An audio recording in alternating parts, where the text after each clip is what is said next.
தெரிஞ்சிருக்கும், கண்டிப்பா மீடியாவுக்கு தெரிஞ்சிருக்கும். இந்த படம் வந்து ஆல்ரெடி இன்னொரு ஹீரோ வச்சு நம்ம வந்து எடுத்தோம். அவர் பேரை கூட நான் சொல்ல விரும்பல. அவரை வச்சு எடுத்து ஒரு 60-70% வந்து படத்தை வந்து நம்ம முடிச்சிட்டோம். அந்த 60-70% அவரை வச்சு எடுக்கும் போதுமே அந்த பெர்சனால வந்து அவ்வளோ குடைச்சல், அவ்வளோ ப்ரெஷர். அதை தாண்டி வந்து நம்ம 60-70% வந்து எடுத்தோம்.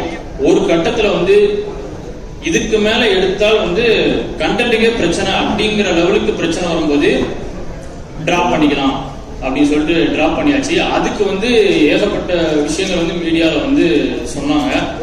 நான் ஒரே ஒரு லைன்ல வந்து அந்த பிரச்சனைக்கான சொல்யூஷனை சொல்றேன், மற்ற வந்து மக்கள் புரிஞ்சுப்பாங்க. அதுதான் படத்துக்கு மெயின் பிரச்சனையா இருந்துச்சு. ஒரு நடிகர், அது ஸ்பெஷலா ஒரு ஹீரோ, டூ போட்டு நடிக்கலாம், டோ போட்டு நடிக்க விடாது, அவ்வளவுதான். அதுதான் அந்த படத்துக்கான மெயின் பிரச்சனையா இருந்துச்சு. அதுக்கப்புறம் வந்து நம்ம சரண் சார் வந்து சொல்லியிருந்தாரு, ஒரு பிரசவம் மாதிரி ஒரு படம் அப்படிங்கிறது, ஒரு பிரசவத்தை ஒரு குழந்தை எப்படி பிறகுதோ அத மாதிரி தான். அந்த பிரசவத்துல வந்து திடீர்னு வந்து கரு கலைஞ்சிட்டா எப்படி இருக்கும், அந்த மாதிரி தான் 60-70% எடுத்த படத்தை தூக்கி போடும் போது எங்க எல்லாருக்குமே இருந்துச்சு. அந்த டைம்ல அந்த ப்ரொடியூசர் வந்து அவ்வளவு டவுன் ஆயிட்டாரு, டைரக்டர் டவுன், ஒட்டுமொத்த பேருமே டவுன். அதை தாண்டி வர்றது அப்படிங்கிறது வந்து சாதாரண விஷயம் இல்லை. ஏன்னா நம்ம வந்து ஒரு நேம்டு டைரக்டரோ ஒரு நேம்டு ப்ரொடியூசரோ கிடையாது. அப்போ அந்த டைம்ல வந்து இந்த டைம்ல எங்க கூட ஓடாம கூட நின்னது வந்து பீமாஸ் கிரியேட் கிளப் டீம் தான். அந்த கிரியேட் கிளப் டீம் தான் T3ல இருந்து இப்போ வரைக்கும் வந்து எங்க கூட நிக்கிறாங்க. அவங்களுக்கு வந்து நாங்க சம்பளம் அப்படிங்கறத அவங்க இப்போ வரைக்கும் எதிர்பார்க்கல. படம் வந்து ரிலீஸ் ஆகட்டும், அதுல இருந்து வரதை வந்து நாங்க பண்றோம் அப்படின்னு சொல்லிட்டு ஒரு ஃபெயிலியர் டைம்லயும் ஒரு சக்சஸ் பார்த்து அதுக்கப்புறம் ஒரு ஃபெயிலியர் விடும்போது கூட நிற்பாங்க. இப்போ வரைக்கும் சக்சஸே பார்க்காத எங்க கூட வந்து எதுவுமே எதிர்பார்க்காம வந்து உழைச்சிட்டு இருக்கிறாங்க பீமாஸ் கிரியேட் கிளப். அது போக ப்ரொடியூசர் சாருக்கு வந்து அதுக்கப்புறம் வந்து டேக் ஆன் பண்ணலாம், இதுக்கப்புறம் நம்ம எடுத்து கொண்டு போகலாம் அப்படிங்கிற ஒரு தைரியம் விட்டுருவாங்க.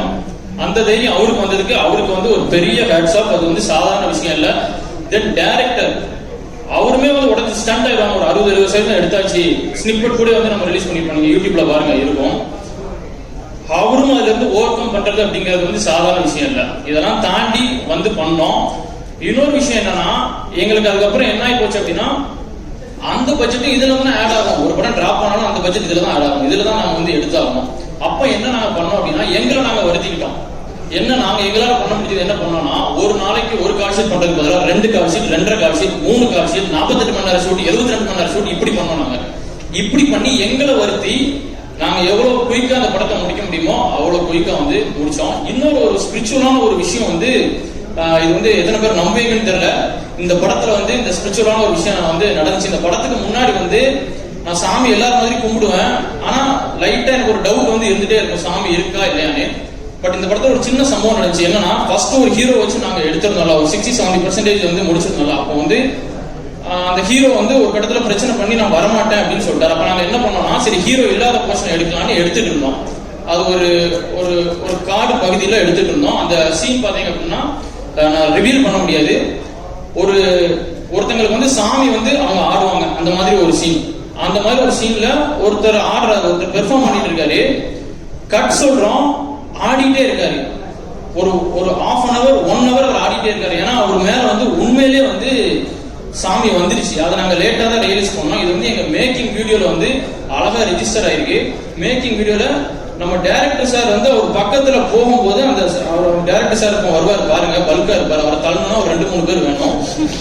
ஒரு கைட்டு இப்படி லைட்டா அந்த சாமி தள்ளதுல அவர் கிட்டத்தட்ட ஒரு 3 அடி தள்ளி போய் நம்ம டைரக்டர் சார் விழுந்துட்டாரு. எங்க எல்லாருக்கும் ஷாக். எங்க அம்மாவை ஷூட் பார்க்க வந்திருந்தாங்க. ஒட்டுமொத்த பேரும் ஸ்டண்ட், என்ன நடக்கு என்ன ஒண்ணுமே புரியல. அப்போ முடிஞ்சிருச்சு. அதுக்கப்புறம் எங்களால என்னன்னு தெரியல, ஷூட் வந்து எடுக்க முடியல. அதுக்கப்புறம் அந்த ஹீரோ வேண்டாம் முடிவு பண்ணிட்டோம். அதுக்கு இடையில ஒரு 3 மாசம் வந்து நாங்க ஒரு பிரேக் எடுத்துட்டோம். அந்த இடைப்பட்ட டைம்ல நான் என்ன பண்ணேன் அப்படின்னா, அந்த பர்டிகுலரா அந்த ஒரு வீடியோ இருக்குல்ல, அந்த சாமி வந்த வீடியோ, அதை நான் திருப்பி பார்த்துட்டே இருந்தேன். அப்ப சாமி உண்மைதானா வந்துருச்சு, உண்மைதானா அப்படிங்கிறதுக்கான இந்த வீடியோவை நான் பார்த்துட்டே இருந்தேன். ஒரு கட்டத்துல பாக்குறத விட்டுட்டேன். அதுக்கப்புறம் நம்ம சித்து சார் நம்ம படத்துல வந்து ஜாயின் பண்ணாரு. சித்து சாரோட வீடியோஸ் இதுக்கு முன்னாடி எதுவுமே எங்கேயுமே நான் பார்த்ததில்ல. டைரக்டர் சார் ஆனா பார்த்திருக்காரு. சித்து சார் வந்து நான் ஃபர்ஸ்ட் டைம் பேசும்போது அவர் வாய்ஸ் எனக்கு எங்கேயோ கேட்ட மாதிரி இருந்துச்சு. இந்த வாய்ஸ் எங்கேயோ கேட்டிருக்கோம், எங்கேயோ ரொம்ப கேட்ட மாதிரி இருக்கு எனக்கு. ஆனா என்னால எங்கன்னு ஐடென்டிஃபை பண்ண முடியல. அப்போ சித்து சார் வச்சு ஒரு ஷெடியூல் முடிச்சாச்சு. ஷெடியூல் முடிச்சதுக்கு அப்புறம் நான் எப்போதும் அப்பப்போ அந்த வீடியோ சிஸ்டம்ல எடுத்து பார்ப்பேன், அந்த சாமி வந்த வீடியோ. அதை நான் போட்டு பாக்குறேன். அந்த வீடியோவோட எண்ட்ல சித்து சாரோட வாய்ஸ் வந்து இருக்கு. நான் அந்த வீடியோ திருப்பி திருப்பி போட்டு கேட்டதுனால அந்த வாய்ஸ் வந்து எனக்கு ரெஜிஸ்டர் ஆயிருக்கு. என்னன்னா அந்த மேக்கிங் வீடியோ எடுத்தோம், அந்த கடைசி ஒரு மேக்கிங் வீடியோ எடுத்தோம்னு சொன்னல, அந்த ஹீரோ வச்சு எடுத்த கடைசி மேக்கிங் வீடியோல அந்த சித்து சாரோட வாய்ஸ் இருக்கிற ஒரு இன்டர்வியூ யாரோ ஷூட்டிங் ஸ்பாட்ல வந்து பக்கத்துல இருந்த பையன் வந்து ஒரு நிமிஷம் ஷூட்டிங் ஸ்பாட்ல பக்கத்துல இருந்த யாரோ ஒரு பையன் அந்த வீடியோ வந்து பிளே பண்ணிருக்கான். அது வந்து அதுல ரெக்கார்ட் ஆயிருக்கு. அதனால அவரோட வாய்ஸ்ல வந்து ஒரு 20 செகண்ட் வந்து அந்த மேக்கிங் வீடியோல லாஸ்ட் பார்ட்ல ஜாயின் ஆயிருக்கு. I was done. அது அவரோட வாய்ஸ் தெரிஞ்சதுக்கு அப்புறம், ஏன்னா அந்த ஃபர்ஸ்ட் ஒரு ஹீரோ வச்சு எடுத்ததுல கடைசி ஷாட் அந்த ஷாட் தான். அந்த ஷாட்ல கடைசியா வந்த வாய்ஸ் நம்ம சித்து சாரோட வாய்ஸ். அதே சித்து சார் தான் இந்த படத்துக்கு ஹீரோ.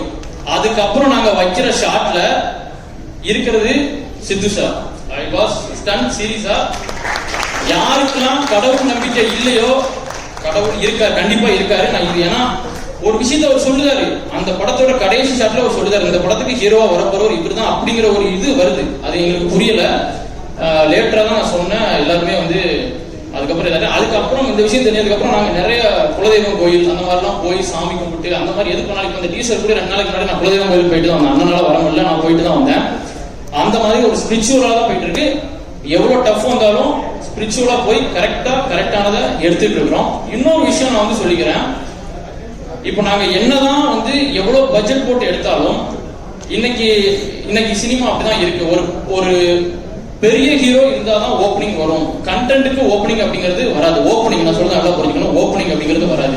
அந்த படம் நல்லா இருக்குன்னு வேற முகத்துல கேட்டுதான் வந்து வரும். சோ நாங்க பெரிய பொருட்செலவு தான் எடுக்கிறோம். பட் நாங்க கண்டென்ட் வந்து நம்பி எடுக்கிறோம். அப்படிங்கும் போது இந்த தியேட்டர் ஓனர்ஸ் தான் சேர்ந்து ஒரு விஷயம் வந்து நீங்க பண்ணலாம். நீங்க இப்போ என்னன்னா ரீரிலீஸ் படத்துக்குலாம் 50 ரூபாய்க்கு டிக்கெட் கொடுக்குறீங்க, 100 ரூபாய்க்கு டிக்கெட் கொடுக்குறீங்க.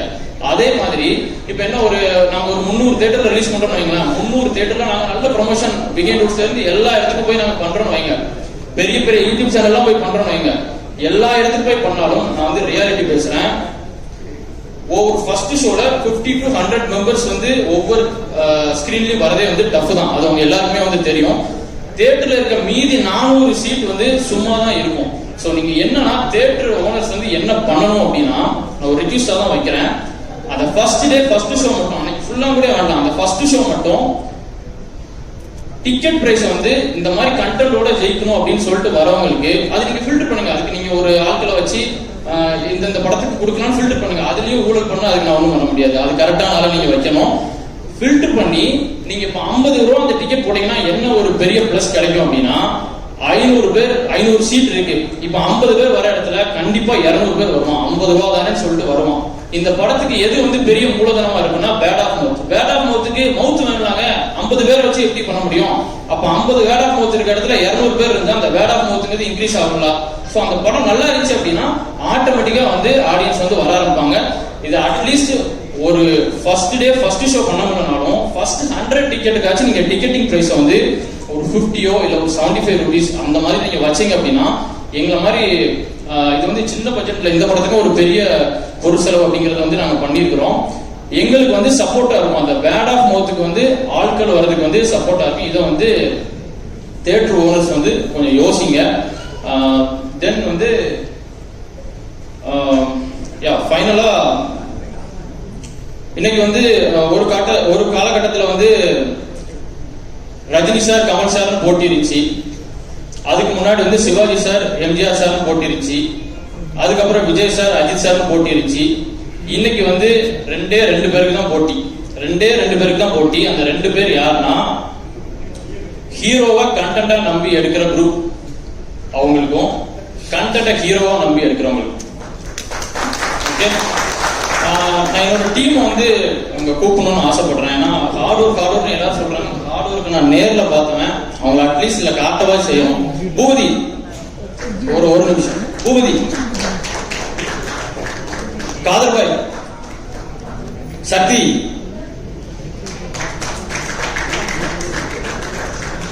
முத்துபுரோ,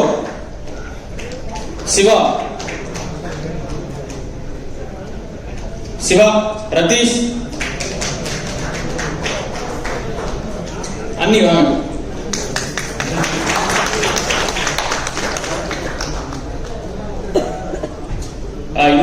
பத்தி நான் சொல்லியே ஆகணும்.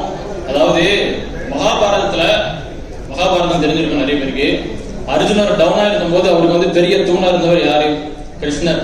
அந்த மாதிரி வந்து என் அண்ணன் டவுனா இருந்த போது ஒரு கிருஷ்ணரா இருந்து இன்னைக்கு வந்து, ஏன்னா பணக்காசு யாருனாலும் கொடுக்கலாங்க, அந்த பாசிட்டிவ் வேர்ட்ஸ் எதுவும் எதிர்பார்க்காம கூட நிக்கிற ஆள் அப்படிங்கிறவங்க வந்து ரொம்ப கம்மியான பேர். அந்த மாதிரி இந்த படம் திருப்பி உயிர் குத்தி எழுதுறதுக்கு வந்து மெயின் ரீசனா இருந்தவர் வந்து கோபால் சார். சார் நீங்களும் வாங்க. கோபால் சார்,